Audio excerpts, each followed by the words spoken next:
Karen, you said you were working now on behalf of the Voices Project. Yeah. You're traveling around Europe. You're speaking to people about your story, but also about what we can do about avoiding situations like this.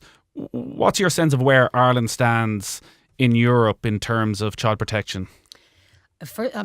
Just in that, it's great. And things have changed, and things have changed since my time. And there's great policies, there's procedures, there's apps, there's training, there's everything in place. But for me, it's still not enough. I think there's too much focus on the policies and the procedures and the leaflets and the folders. And you go into any children's officer or Tulsa, I'm sure they're lovely offices and they're on the shelves. My concern is, are they there collecting dust? Because if somebody wants to go out and abuse a child, they're not going to read these policies. They don't care. They have no respect for them. My other thing is with some of these policies, they're way too long. There's too many pages in them.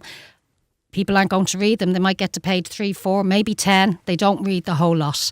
So while they're in place, it's fantastic. But for me, it's much, much more than that. It's bringing awareness out there into the fields, into grassroots, to the children, to the parents, and yes, the coaches. It needs to be more. It needs to be communicated. They need to know about that this can happen, that it's real. Hearing something from me, hearing it's from the person that has lived through it is very different than reading it in a book. So there needs to be more communication around that. I still feel there's too much power given to coaches. Some places now, they're performance coaches. Performance coaches for what? And one of the things when I look back and say, Derry O'Rourke, he was classed as God. He was the best in Ireland. He wasn't.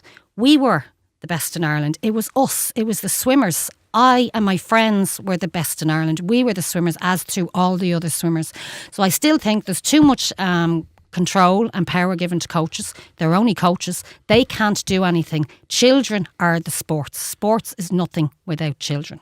So there's too much power. You asked me about speaking in the Voice Project. I go and I've met. We started in January 2016, and we encouraged and asked other people, I don't like using the word survivors or victims, but other people that have been hurt by abuse, and people from all sports across the board have come forward. Ireland is not involved in this project. So when I go and I speak to other people across Europe, they're way ahead. They're doing, I have to say, yeah, I feel we're behind. We're not there yet. We're not doing enough. What are they I doing? don't think there's enough communication. They're listening to survivors. They're listening to the voices of people that have been hurt. And I feel I'm invited by the police in England, the schools in England. I was in the Netherlands last weekend. I'm an ambassador for the Voice. I've been invited once every 2 years to speak at the Sports Council, simply because I know the lady that's there. Nowhere else. FAI have invited me in once. Nowhere else. I'm not the only person in Ireland that has survived abuse.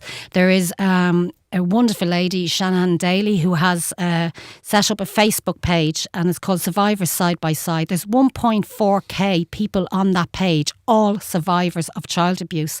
They have nowhere else to go for support, so they have to go to a Facebook page. I think that says a lot.